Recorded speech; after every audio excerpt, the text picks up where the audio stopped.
Ready? Dennis Hackett. I'm a food service supervisor for Montgomery County Public Schools in Maryland. How many years have you been in your field?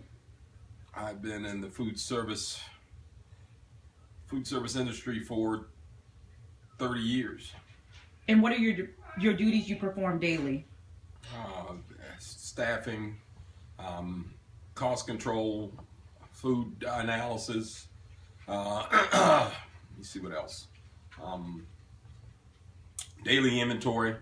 I manage 310 employees in 32 secondary schools. That's middle and high schools. Setting up training, working with our department, dietitians, to make sure that the menu is balanced and that the students are taking the right meal components. And what were the requirements for you to get a job in your field? Currently, as a food service supervisor, I needed a Bachelor of Science or a 4-year degree in food service, or being a dietitian, or basically a Bachelor of Science in food nutrition. Was there an entry-level position you took before becoming a food supervisor? Yes, I started out as a permanent substitute, which is basically a position where you learn the worker and the manager role in the public school system and cafeterias, preparing food, replacing managers or when they have absence, as well as being able to take the worker role and being able to do the duties of a day-to-day worker. And what is your estimated range of salary? My range of salary starts with the position I started out, it was basically $20,000. The position I'm in now as a food service supervisor starts from $55,000 to $95,000. Okay. And what college did you attend? I attended the University of Maryland Eastern Shore, and I received the Bachelor of Science in Hotel Restaurant Management. What advice would you give for college students pursuing a career in your field? Definitely, you have to make sure that you're prepared to work long hours. The position I am in currently works anywhere from 40 to 60 hours a week. Starting out, you really want to make sure that you get your knowledge, get as much experience in that field, whether you're waiting tables, whether you're cooking, whether you're just get a feel for the industry, because it is very people oriented.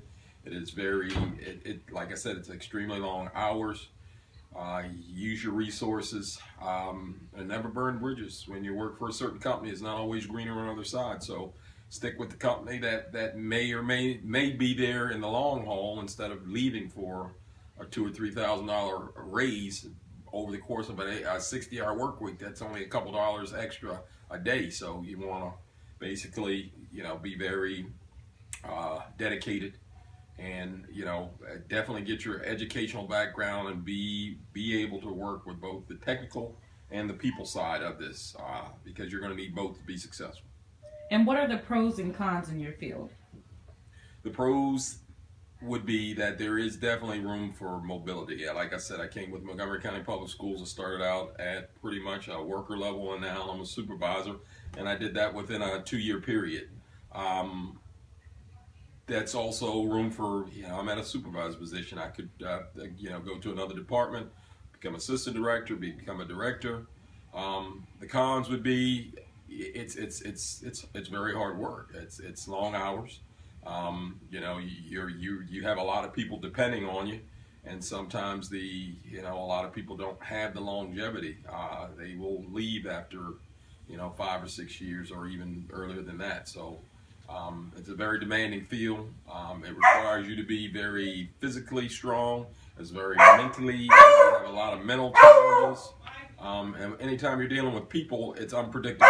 So those are some of the cons of being in the food service supervisory industry. And what is your outlook on family consumer science for the future? Family consumer science for the future? They need to be more involved with relaying the message of what the benefits of your breakfast, what the benefits of lunch, the importance of good nutrition, and also having students take advantage of those opportunities to get into the field, to learn those things. So that would be my take on that. Thank you.